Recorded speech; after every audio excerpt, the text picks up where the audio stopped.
Le secteur des transports, en tant que secteur de soutien à la production, a un rôle déterminant dans l'atteinte des objectifs indiqués dans la stratégie de développement économique et social à moyen et long terme du gouvernement burkinabé.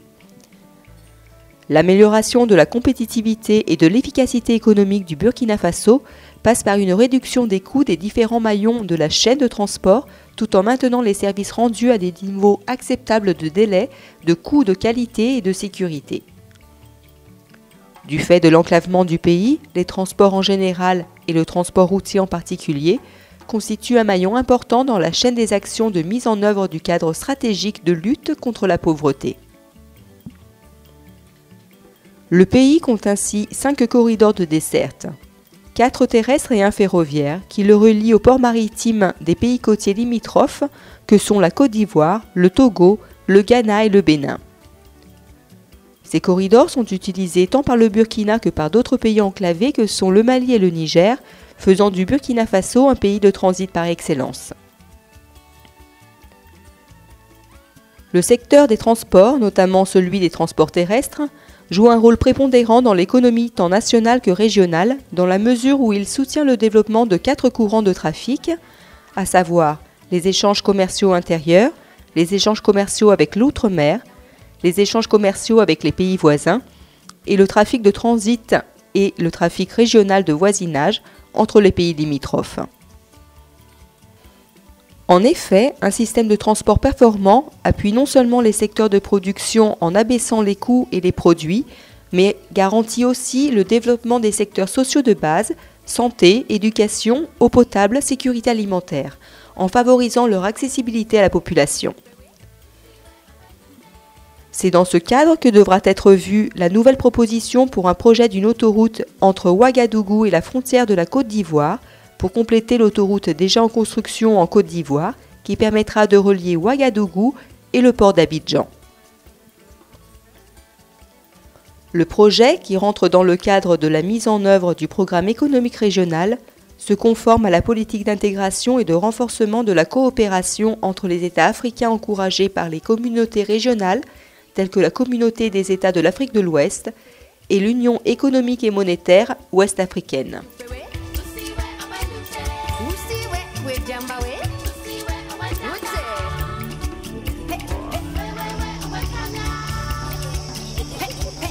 L'autoroute offre aux usagers un niveau de service élevé, tant pour la sécurité, les temps de parcours, le confort que les services annexes.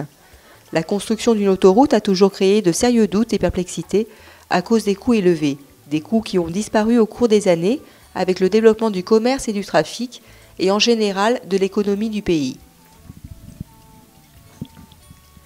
La réalisation d'une autoroute est liée à la recherche de la réduction des coûts de transport et à l'amélioration des conditions de circulation, au développement du réseau des infrastructures des transports tertiaires pour favoriser la mobilité et les échanges, à la création des aires de parking qui devraient avoir un impact important sur les conditions de vie rurales, en favorisant les possibilités de commercialisation des produits agricoles comme les vivres et artisanaux locaux, paniers, poteries, etc.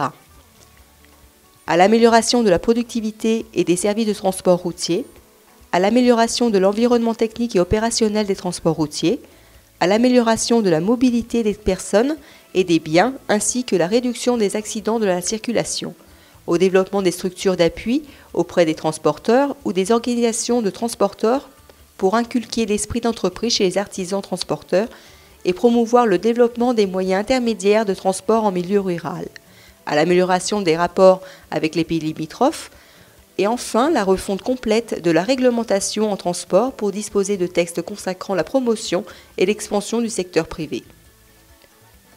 La construction d'une autoroute engendrera également des mesures de réforme d'ordre institutionnel, réglementaire et organisationnel, incluant les mesures d'appui au secteur privé et visant à accroître la productivité du secteur en s'appuyant sur le concours accru du secteur privé, des projets d'intégration sous-régionale, des projets d'investissement destinés à adapter l'évolution de la demande de transport au niveau de la nouvelle infrastructure de transport, des projets d'investissement destinés à renouveler et renforcer les équipements de transport pour répondre aux impératifs de sécurité et pour améliorer l'offre de transport et les niveaux de service.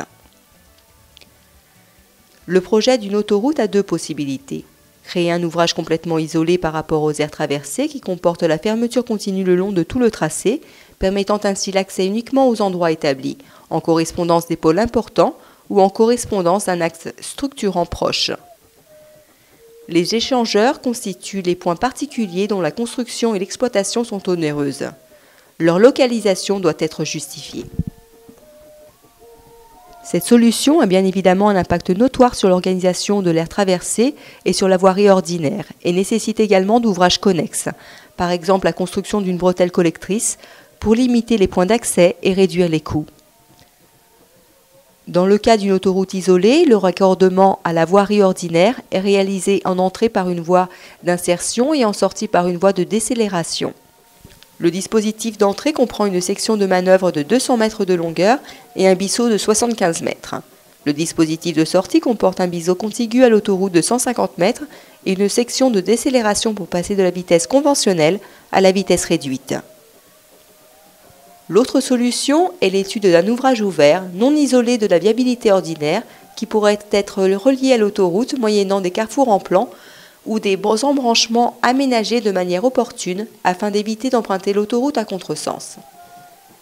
La liaison de l'autoroute ouverte à la voirie ordinaire comporte des solutions différentes. La configuration des nœuds et les caractéristiques géométriques de ces branches résultent de l'importance des différents courants de circulation, du mode d'exploitation et de la configuration du site. Un carrefour en plan pourra être résolu avec un giratoire en forme circulaire ou en forme allongée.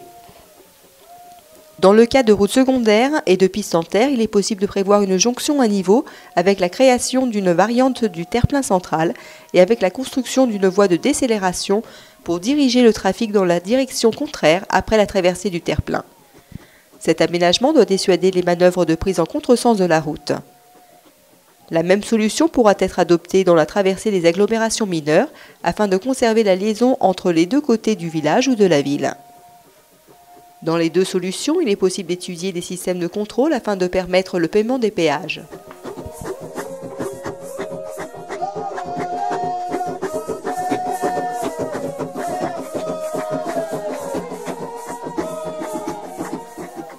Le dimensionnement de l'autoroute est déterminé pour le trafic de la 30e heure et en fonction du trafic prévu à la mise en service et de ses perspectives d'évolution.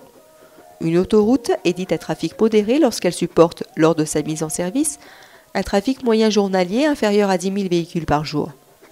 En section courante, le nombre de voies par sens varie de 2 à 4. La section courante dans notre projet prévoit une chaussée à 2 voies de 3,60 m par sens de circulation. La section est complétée par une berme de 1 m de largeur minimum, une bande d'arrêt d'urgence de 2,50 m à 3 m de largeur et un terre-plein central avec une largeur qui résulte de 2 bandes dérasées sur la gauche de 1 m et de la bande médiane de largeur variable de 3 à 11 mètres. La bande dérasée sert à permettre de légers écarts de trajectoire afin de respecter les règles de visibilité dans les courbes et à éviter un effet de paroi lié aux barrières de sécurité.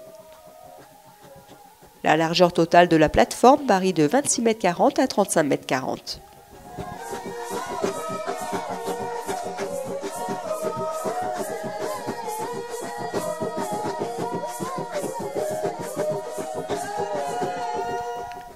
Une hypothèse de tracé alternative au tracé actuel de la route nationale 1 est actuellement en cours d'étude.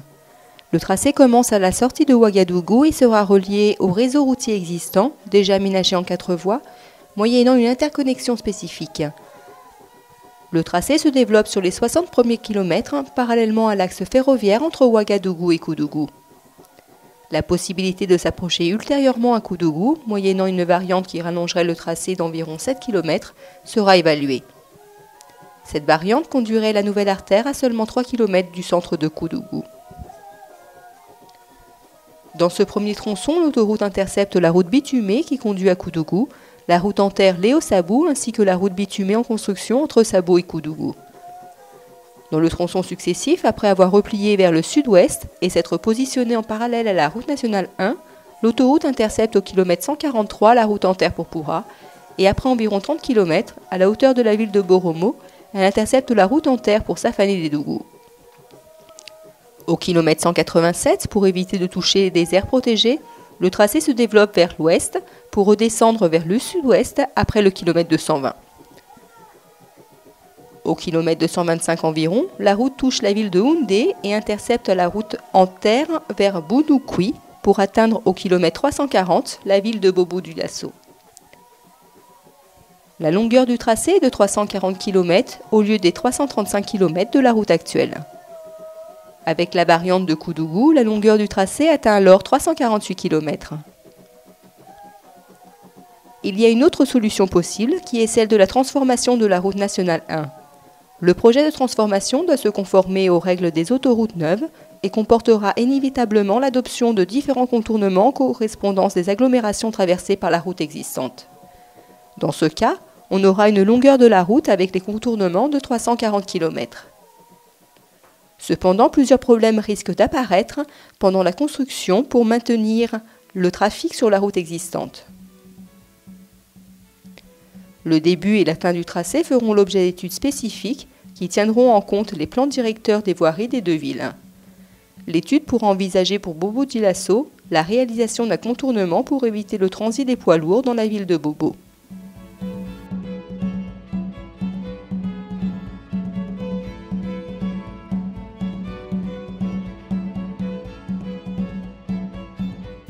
Le groupement chargé de l'étude de l'autoroute Ouagadougou-Bobo-Dioulasso est constitué par AIC Progetti et ACE Ingénieurs Conseil qui ont décidé d'unir leurs forces pour cet important projet.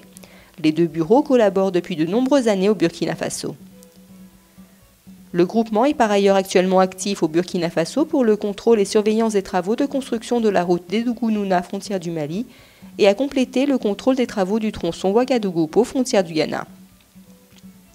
AIC Progetti, bureau d'études italien, formé d'ingénieurs et de techniciens, fondé en 1965 et spécialisé dans le secteur des études, surveillance et contrôle des travaux routiers, a commencé à travailler en Afrique en 1967 et au Burkina dans les années 80 avec le projet de la route Sela-Dindiogo 1985-1986 et pour la construction des pistes agricoles dans la région centre-est.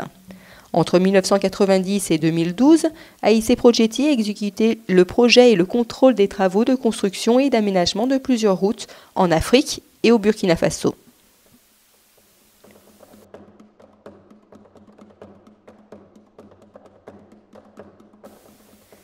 ACE Ingénieurs Conseil est un important bureau d'études local avec une vaste expérience dans le domaine routier qui exerce son activité aussi bien au Burkina Faso qu'à l'étranger, notamment dans la zone de l'Ewemoa, et est inscrit auprès des organismes de financement.